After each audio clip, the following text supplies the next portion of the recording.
Muito bem, voltamos a falar direto da página do Jornal Visão Espírita, no YouTube e no Facebook, para mais uma gota de Espiritismo, mais uma gota de O Livro dos Espíritos. Hoje nós vamos encerrar o capítulo 3, com a questão número 59, Considerações e Concordâncias Bíblicas concernentes à criação. Nós usando como base no nosso estudo o livro da editora M, a tradução da editora M. A questão não é necessariamente uma questão, né? Uma consideração. O item é 59 e nós temos aqui 2 páginas de considerações extraordinárias de Kardec sobre todas essas situações do capítulo 3º que nós vimos sobre a criação, formação dos mundos, formação dos seres vivos, povoamento da terra, Adão, diversidade das raças humanas, pluralidade dos mundos, considerações que vão ser estudadas agora, que vamos estudar agora, que arrematam toda essa situação, trazendo claramente a ideia de um Deus muito mais importante, muito mais perfeito, infinito mesmo em todas as suas características, em todas as suas atribuições, e só positivas, por ser divindade, inteligência suprema do universo, causa primária de todas as coisas, e fazendo um apanhado da Bíblia, entendendo que a Gênesis, escrita por Moisés, o primeiro livro da Bíblia, que também faz parte do Pentateuco da Torá, esse início, Gênesis quer dizer princípio, né? Ou início, enfim, e essa Gênesis que foi escrita por Moisés é uma alegoria, é uma metáfora, é uma história que você conta para pessoas que ainda não têm como alcançar determinadas situações. Eu sempre brinco com o mesmo exemplo, que é para nós memorizarmos. Quando a gente vai falar para uma criança, né, em tenra idade, que pergunta para a gente, como que eu nasci? Normalmente a gente fala, olha, o papai colocou uma sementinha na barriga da mamãe, e aí nós fomos no hospital e você nasceu. E dependendo da idade da criança, isso já é mais do que suficiente e ela já compreendeu o que aconteceu. Não é mentira, não é verdade, mas também não é mentira. É uma alegoria. Quer dizer, a grosso modo foi isso que aconteceu, né? Foi isso que aconteceu, mas não é isso, né?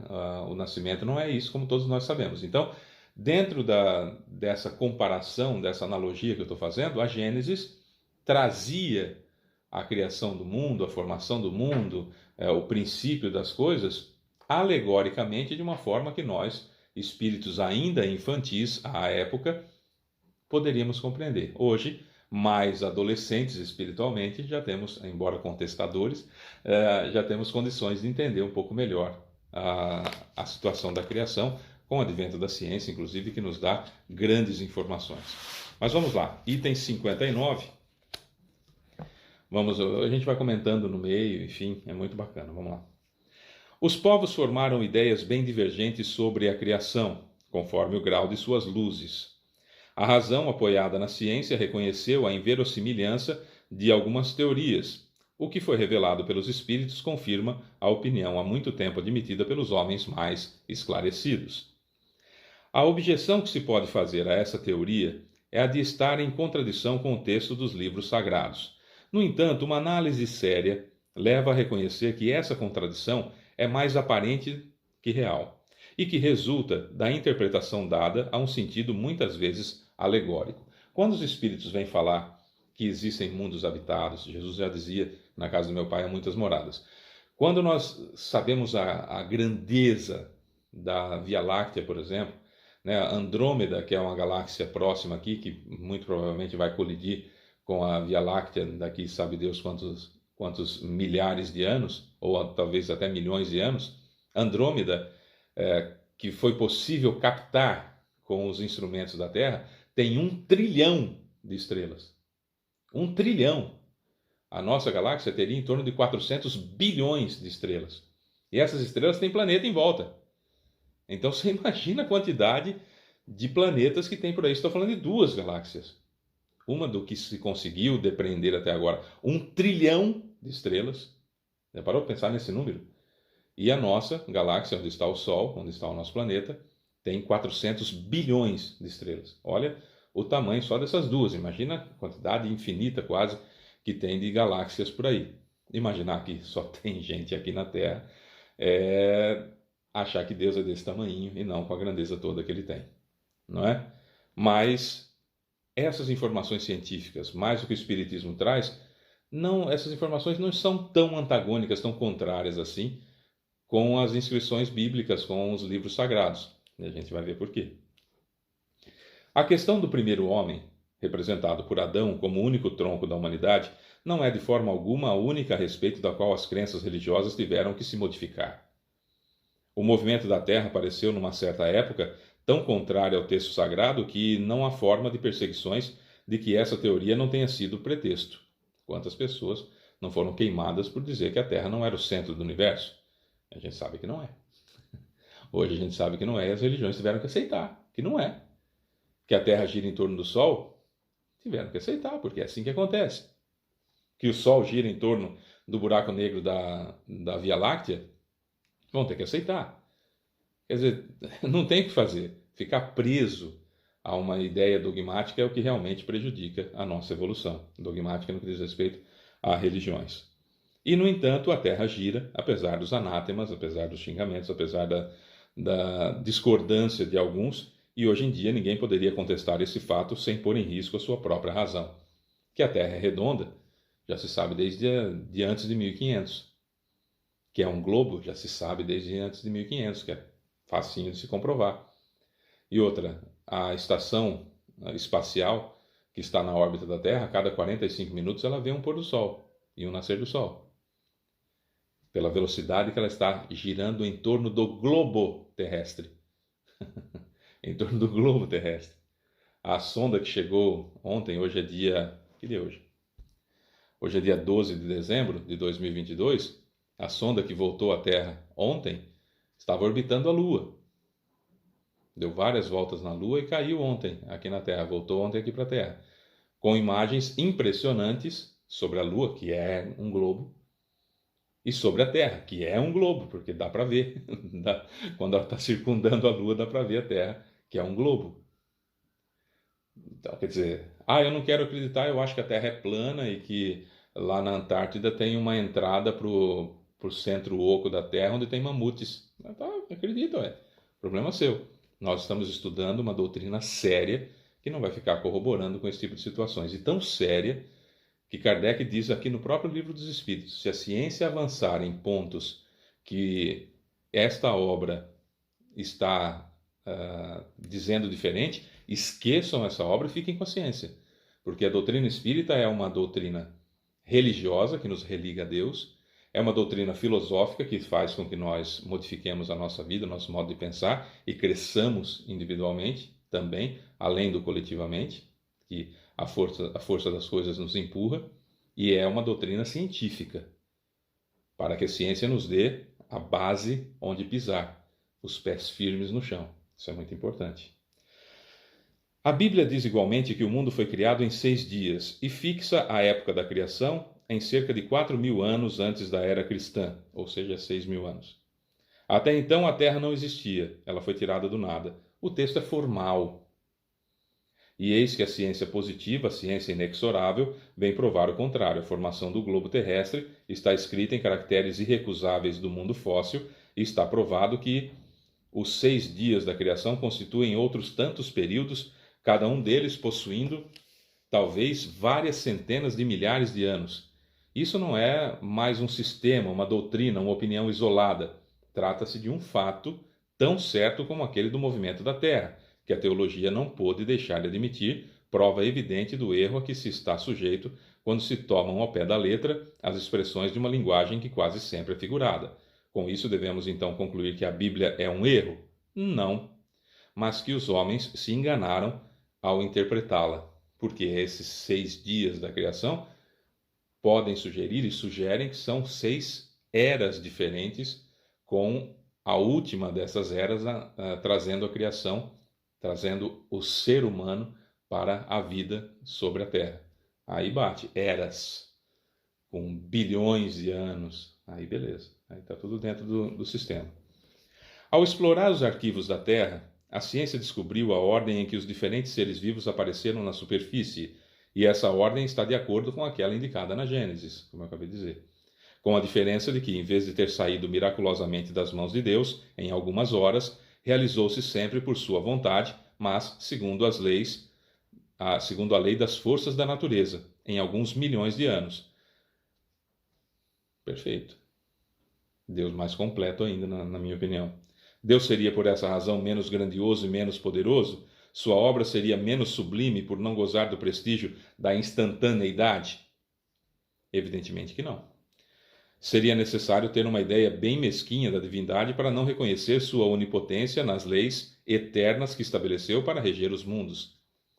Se a Terra girasse alguns quilômetros mais perto do Sol, não haveria vida na Terra. Se a Terra girasse alguns quilômetros mais longe do Sol, não haveria vida na Terra, como nós conhecemos. Só para você ter uma ideia. E haveria colisão entre outros planetas, enfim, viraria um caos. É tudo milimetricamente feito, perfeitamente feito, para funcionar. A Bíblia já dizia isso, da vontade de Deus, Todo-Poderoso e tudo mais, mas com as alegorias para a época, como eu disse, aquela situação de você explicar para a criança como que nascem as crianças, não é? De uma forma alegórica. A ciência, longe de desmerecer a obra divina, apresenta para nós sob um aspecto mais grandioso e mais conforme às noções que temos do poder e da majestade de Deus, pelo fato mesmo de que ela se realiza sem derrogar as leis da natureza. Perfeito. A ciência, quanto a isso, de acordo com Moisés, coloca o homem por último na ordem da criação dos seres vivos, na Gênesis, né? No sexto dia criou o homem e tal. Contudo, Moisés coloca o dilúvio universal no ano de 1654, enquanto a geologia nos mostra o grande cataclisma como anterior à aparição do homem, visto que até hoje não se encontra nas camadas primitivas nenhum indício de presença humana nem de animais pertencentes à mesma categoria do homem do ponto de vista físico. Porém, nada prova que isso seja impossível. Diversas descobertas já lançaram dúvidas a esse respeito. Portanto, pode ser que de uma hora para outra se adquira a certeza material dessa anterioridade da raça humana, então se reconhecerá que nesse ponto, como em outros, o texto bíblico é uma figura, é uma metáfora. A questão que resta saber é se o cataclisma geológico é o mesmo que o de Noé. Ora, a duração necessária para a formação de camadas fósseis não permite confundi-los, e a partir do momento em que se tiver descoberto os indícios da existência do homem antes da grande catástrofe, ficará provado que Adão não é o primeiro homem, ou que sua criação se perde nos confins dos tempos. Contra a evidência não há raciocínios possíveis, e será preciso aceitar esse fato como se aceitou do movimento da Terra e os 6 períodos da criação. Tá. Hoje, já se tem, por exemplo, na Ásia, que a China também é na Ásia, mais precisamente na China, nós encontramos hoje fósseis e relatos de civilizações mais antigos do que o tempo de Adão. Só para você ter uma ideia. E, embora já se tenham novas descobertas, mas o primeiro ser humano, o primeiro hominídeo, Lucy, data de muito tempo antes de Adão. Estamos falando de milhões de anos antes de Adão. Certo? Então, na época de Kardec ainda não tinha havido a confirmação dessas descobertas. Hoje já temos, e sabemos, por exemplo, que quando saíram do Egito os judeus, os hebreus saíram do Egito e foram para a Terra Prometida, lá já tinha gente, e além de ter gente lá, havia nesse local, na Terra Prometida, havia pessoas mais desenvolvidas intelectualmente, mais evoluídas intelectualmente e moralmente, e tinha muita gente lá. E já havia civilizações muito mais avançadas no Oriente, né? Sem falar no que havia de Incas, Maias e Astecas aqui na América, certo? Mas os aborígenes lá na Austrália, enfim, havia toda essa população além daquela situação contada nos textos bíblicos que relatam, no que diz respeito a Noé, no máximo uma grande catástrofe que aconteceu numa região circunscrita, porque não tinha como saber, por exemplo, o que acontecia na América, o que acontecia no sul da África, enquanto estavam registrando a situação de um possível dilúvio na região onde estava Noé. E aí você vê, a população tinha que ter crescido absurdamente a partir de Adão e Eva. 1600 anos depois, 1654 anos depois, acaba o mundo de novo e começa com a família de Noé. E a partir da família de Noé surgiram os negros, surgiram os asiáticos, surgiram os indígenas, surgiram os aborígenes. Não, né? Só para a gente poder entender, nós temos que ter a franqueza ao estudar, né? A existência do homem antes do dilúvio geológico é, na verdade, ainda hipotética, mas não nos parece ser tanto assim. Admitindo-se que o homem tenha surgido pela primeira vez sobre a Terra há 4.000 anos antes de Cristo e que 1.650 anos mais tarde toda a raça humana foi destruída, com exceção de uma única família, conclui-se que o povoamento da Terra date somente da época de Noé, ou seja, 2.350 anos antes da nossa era, 2.350 anos antes de Cristo. Ora, quando os hebreus emigraram para o Egito, no século XVIII a.C., encontraram esse país bastante povoado e já bem avançado em civilização. A história prova que nessa época as Índias e outras regiões eram igualmente prósperas, mesmo sem levar em conta a cronologia de certos povos que remonta a uma época bem mais remota. Teria sido, então, necessário que no século 23 a.C. ao século 18 a.C., ou seja, no espaço de 600 anos, não somente a posteridade de um único homem tivesse podido povoar todas as imensas regiões então conhecidas, supondo-se que as outras não o fossem, mas que nesse curto intervalo a espécie humana tivesse podido elevar-se da ignorância absoluta do estado primitivo ao mais alto grau de desenvolvimento intelectual, o que contraria todas as leis antropológicas. Resumindo aqui, num espaço de 600 anos, se tivesse havido o dilúvio, no espaço de 600 anos, o que aconteceu? Aqueles que descenderam de de Noé, aqueles que descenderam de Noé, da família de Noé, esses tinham muito mais evolução tecnológica do que o povo hebreu? Como assim? Lá no Egito tinha uma civilização extremamente avançada, até para os dias de hoje. Na Índia, na China. Como aconteceu isso? Em 600 anos povoou-se tudo isso. Em 600 anos, os descendentes de Noé saíram e conseguiram chegar no Egito e povoar todo o Egito com muito mais inteligência do que os próprios descendentes de Noé. Povoaram a China, a Índia, tudo com características diferentes de corpo, com características diferentes de inteligência. Perceberam? Tem que ser analisado com coerência, né? A diversidade de raças vem ainda reforçar essa opinião.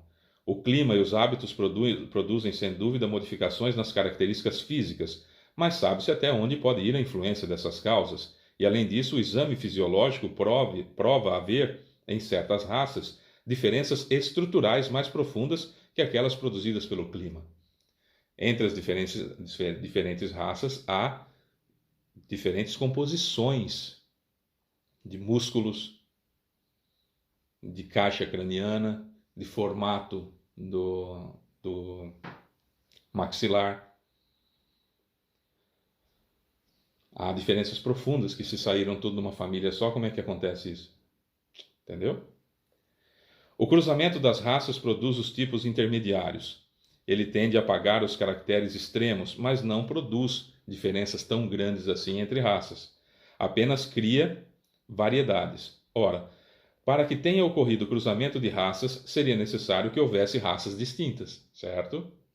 Então não dá para vir de um ponto só. Como explicar a existência delas atribuindo-se-lhes um tronco comum, um único lugar de onde vieram e, sobretudo, tão próximo, 600 anos? Como admitir que em alguns séculos, 6, certos descendentes de Noé tivessem se transformado a ponto de produzir a raça etíope, por exemplo? Tal metamorfose não é mais admissível do que a hipótese de um tronco comum para o lobo e a ovelha. O lobo e a ovelha saíram de um ponto só. Não dá, né? O elefante e o pulgão. Não dá. O elefante e o pulgão, né? A ave e o peixe. Também não dá. Ainda uma vez, nada pode prevalecer contra a evidência dos fatos.